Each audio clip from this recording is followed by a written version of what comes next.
เพื่อนฮู้บ่ว่านกน้อยๆแสนว่องไวนี้มีชื่อว่านก Hummingbird คันบ้านเฮาก็สิแม่นนกกระจิบซกยาว นกคอแดง หรือว่านกดูดน้ำหวานประมาณนั้น นก Hummingbird หนึ่งในนกตัวน้อยที่สุดในโลกแต่มีพลังและความไวเกินขนาดของตัวเอง ทั่วโลกมีนก Hummingbird อยู่หลายกว่า360สายพันธุ์พบได้ในทวีปอเมริกาตั้งแต่阿拉สกาไปจนฮอดอเมริกาใต้พวกเขาใช้ชีวิตด้วยการบินอยู่เกือบตลอดเวลาเฉพาะกลางเว้นปีกของพวกเขากระพริบปีกได้ 50-80 ครั้งต่อวินาที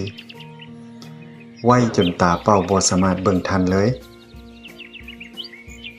อาหารของ Hummingbird คือน้ำหวานจากดอกไม้และบางครั้งก็กินแมงไม้ตัวน้อยเพื่อเสริมโปรตีนเขาช่วยผสมเกสรให้กับพืชพันธุ์นานาชนิด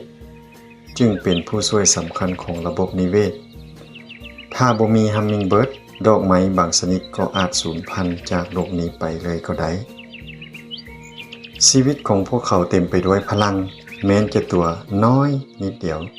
แต่หัวใจเต้น 1,200 ครั้งต่อนาทีเลยได้เพื่อนๆบินจากอีกดอกหนึ่งไปยังอีกดอกหนึ่งปานว่าใช้วิชาหายตัวเอาละ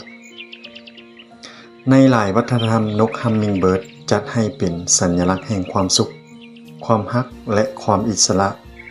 เพราะเขาใช้ชีวิตอย่างเต็มที่ในทุกวินาที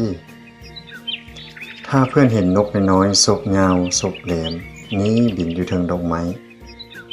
เขาคือผู้ส่งต่อชีวิตที่เฮ็ดให้โลกนี้มีสีสันสดใสและงดงาม